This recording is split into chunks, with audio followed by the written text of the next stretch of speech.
Latar belakang. Disiplin ilmu akuntansi memiliki banyak cara untuk menggunakan, menyimpulkan, atau membangun suatu teori umum yang didasarkan pada banyak teori sederhana mengenai kejadian-kejadian spesifik yang berkaitan dengan operasi, organisasi, dan sebagainya.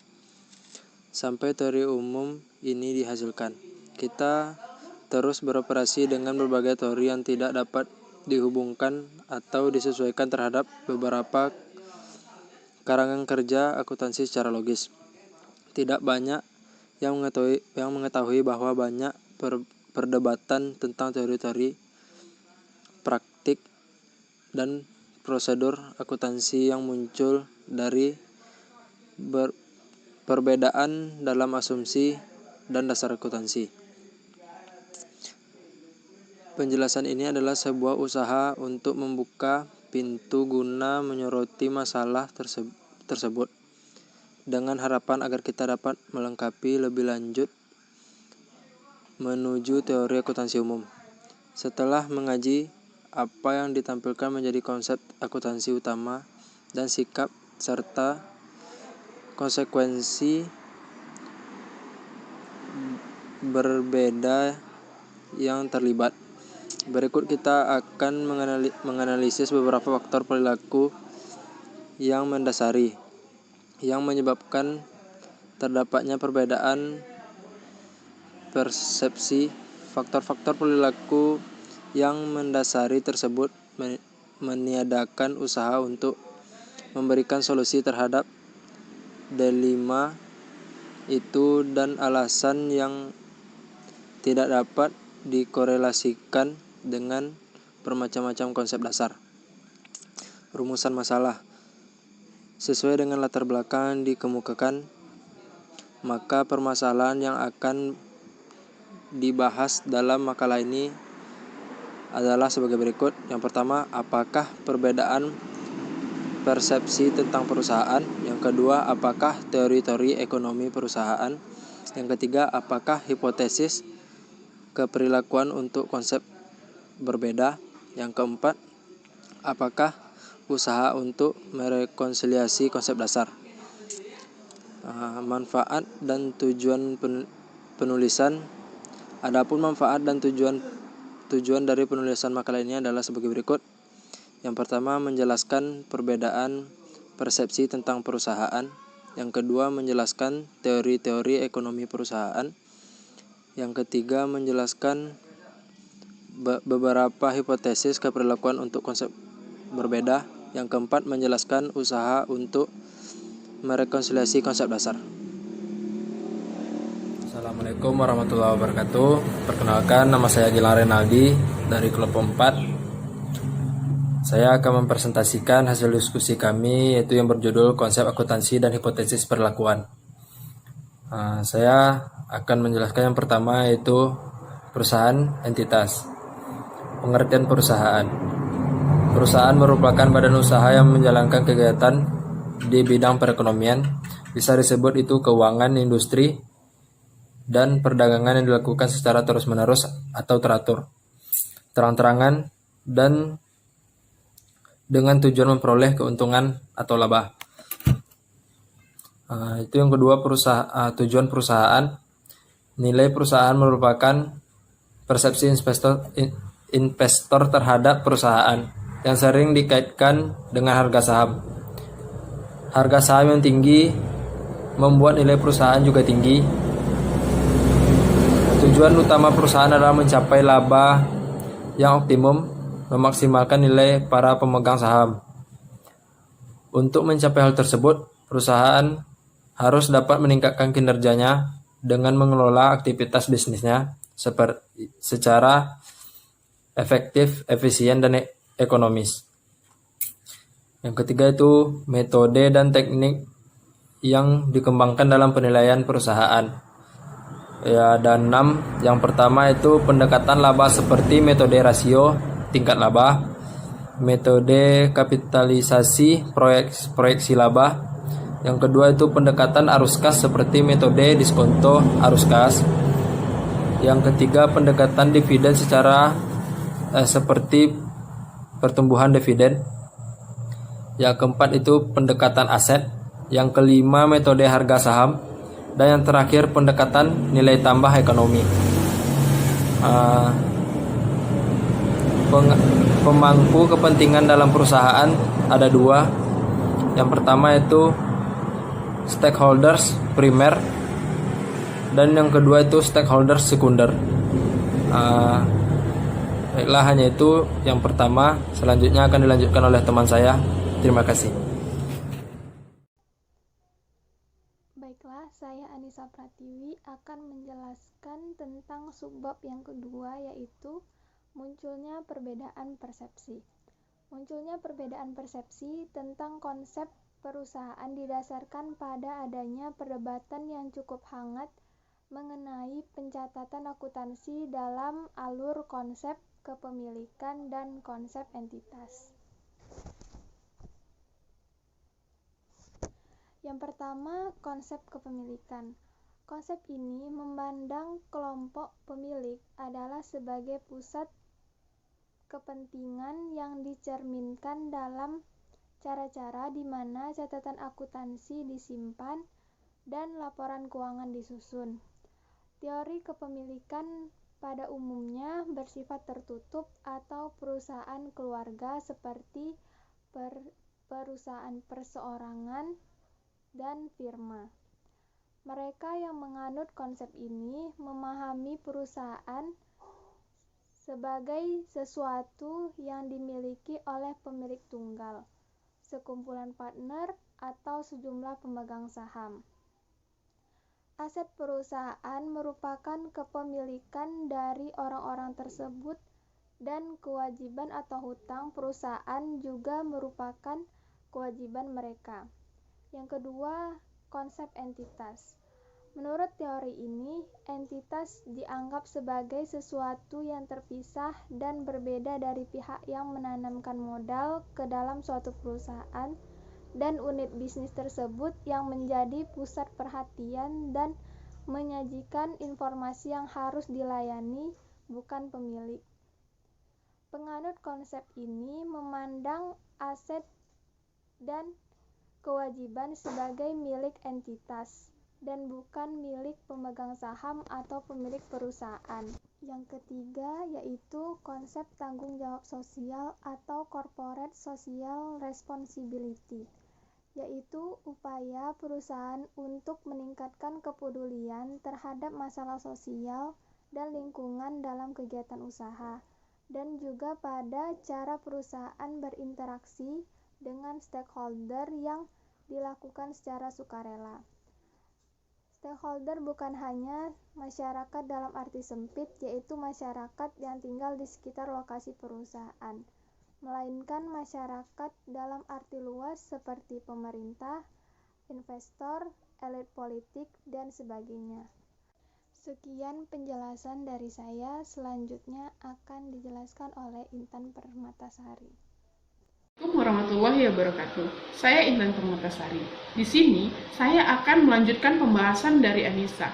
Jika sebelumnya Anissa telah membahas mengenai munculnya perdebatan persepsi, di sini saya akan membahas mengenai dampak struktur kepemilikan terhadap kinerja perusahaan. Berbicara mengenai struktur kepemilikan. Struktur kepemilikan dapat kita jelaskan melalui dua sudut pandang, yakni pendekatan keagenan dan pendekatan ketidakseimbangan informasi. Menurut pendekatan keagenan, struktur kepemilikan merupakan salah satu cara untuk mengurangi adanya konflik antara pihak manajer dan pihak pemegang saham. Sedangkan menurut pendekatan ketidakseimbangan informasi, struktur kepemilikan merupakan salah satu cara untuk mengurangi adanya ketidakseimbangan informasi.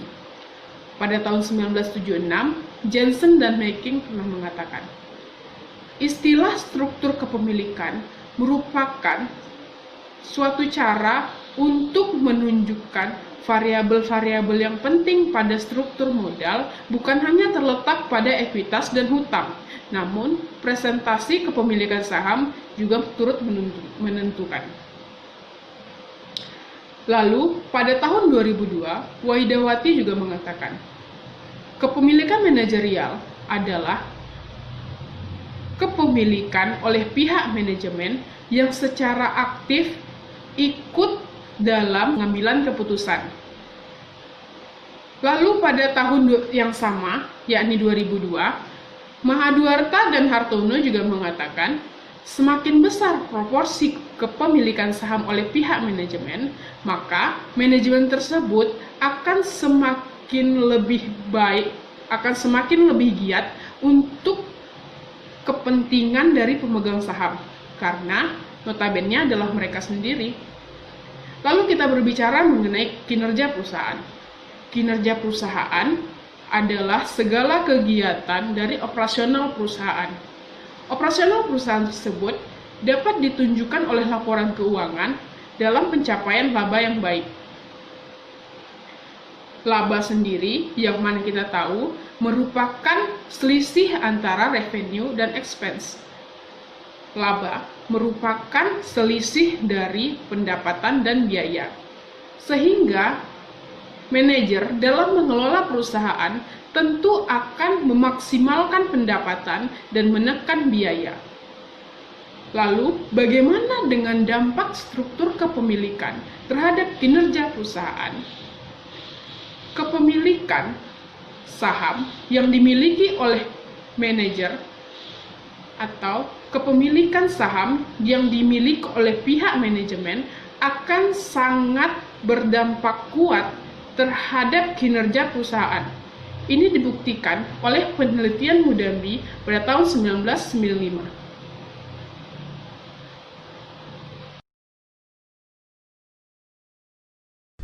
4. Pengaruh teori ekonomi perusahaan. Pengaruh teori ekonomi sistem perusahaan. Sebagian besar ekonomi memahami dan memandang kepemilikannya sebagai penghasilan bersih dari aliran dana kepada pemilik perusahaan. Konsep kepemilikan ini tuh seperti merupakan perwujudan dari ideologi kapitalisme klasik tradisional. Kapitalisme itu sistem ekonomi yang memberikan kebebasan penuh pada semua orang untuk melakukan kegiatan ekonomi untuk memperoleh suatu keuntungan. Contohnya itu sebagai individu memiliki hak penuh untuk mengambil manfaat atas harta atau kekayaan sebagai alat produksi dan berusaha atas kerja keras yang udah dilakukan orang tersebut gitu. Selain itu, perusahaan instrumen yang dimiliki oleh pemegang saham, terus tuh konsep entitas seperti menjadi esensi dilakukan orang tersebut gitu. Selain itu, perusahaan instrumen yang dimiliki oleh pemegang saham, terus tuh konsep entitas seperti menjadi esensi dari ideologi kapitalisme manajerial, di mana kita dapat melihat pembisnis dari perusahaan besar digantikan oleh wira swasta. Ideologi ini berhubungan dengan tanggung jawab sosial industri yang konsisten. Selanjutnya ada konsekuensi dari sudut pandang yang berbeda. Sebagai akibat dari terjadinya perbedaan dalam memahami dan memandang keuntungan perusahaan, menimbulkan konsekuensi dari sudut pandang yang berbeda. Beberapa cara berbeda dalam melihat penanganan kepentingan individual, dividen dan pajak perusahaan dalam proses penentuan keuntungan menjadi pembahasan yang sangat hangat diperbincangkan. Dari penjelasan ini, entitas dapat dilihat dari perbedaan cara dalam memahami dan memandang keuntungan perusahaan. 5. Hipotesis keberlakuan untuk konsep yang berbeda. Alasan terjadinya perbedaan persepsi. Banyak orang menganggap faktor keluarga adalah pengaruh langsung utama. Karena keluarga merupakan filter biasa di mana budaya, kelas, agama, dan sumber-sumber lainnya mengalir ke seorang individu di usia perkembangannya. Namun terdapat pengaruh penting lain dalam pengembangan sikap selain keluarga, yaitu budaya. Budaya adalah pengaruh yang paling penting yang sangat beda antara satu masyarakat dengan masyarakat lain.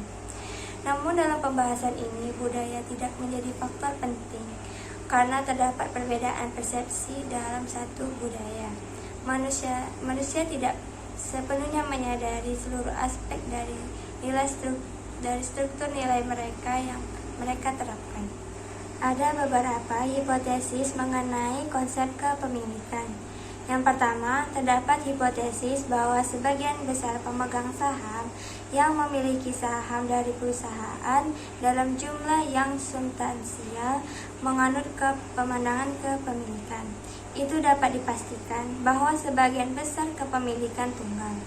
Anggota persekutuan dan direktur maupun pemegang saham dari perusahaan kecil melihat perusahaan dari sudut pandang ke perusahaan. Beberapa hipotesis berkaitan dengan konsep entitas. Terdapat hipotesis bahwa sebagian besar pegawai perusahaan yang tanggung jawabnya didelegasikan menganut konsep entitas. Semakin tinggi skala hierarkis dari pegawai, semakin kuat mereka menganut konsep ini.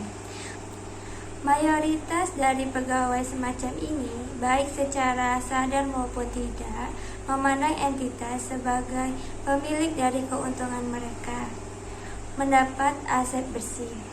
Mereka cenderung memandang pemegang saham sebagai bagian penting dari perusahaan, tetapi bukan bagi pemiliknya. Selain itu juga disampaikan hipotesis bahwa isu psikologis bagi eksekutif tidak akan mengubah pandangan bahwa kesejahteraan mereka bergantung pada kehidupan dan keberhasilan entitas. Terima kasih. Saya Mari Bayhaki akan menjelaskan subbab yang keenam, yaitu usaha merekonsiliasi konsep dasar. Dalam usaha merekonsiliasi konsep dasar, terdapat sebuah teori, yaitu teori akuntansi dana. Teori akuntansi dana dari Feder dirancang menjadi sebuah ekspresi dari cara seseorang memahami perusahaan. Walaupun sebagian besar menganggap teori dana sebagai pengembangan dari teori entitas yang dirancang untuk menggunakan gagasan personalistik yang merupakan usaha yang semakin banyak dilakukan dari sudut pandang statistik guna menangani masalah akuntansi. Akuntansi dana merupakan cara memandang aset bersama dengan ekuitas dan utang, di mana dana diperoleh dari ekuitas dan utang penggunaannya dibatasi hanya pada aset. Teori selanjutnya yaitu teori komando. Rantai komando mengilustrasikan struktur wewenang dari organisasi. Wewenang ditentukan dengan 3 kategori, yaitu kategori pertama, wewenang berada pada posisi organisasi, bukan pada orang. Kategori kedua, wewenang diterima oleh bawahan. Kategori ketiga, wewenang mengalir ke bawah pada koordinasi hierarki vertikal. Dalam teori rantai komando, atasan berhak mewenangkan kepada bawahan untuk mencapai tujuan organisasi. Selain itu, jika bawahan melakukan kesalahan, dua tingkat hierarki vertikal di atasnya turut bertanggung jawab. Demikian, lebih dan kurang mohon maaf. Jika ada sumur di ladang, boleh kita menumpang mandi. Jika ada umur yang panjang, boleh kita bertemu lagi. Wassalamualaikum warahmatullahi wabarakatuh. Demikian presentasi dari kelompok kami. Lebih dan kurang mohon maaf. Jika ada sumur di ladang, boleh kita menumpang mandi.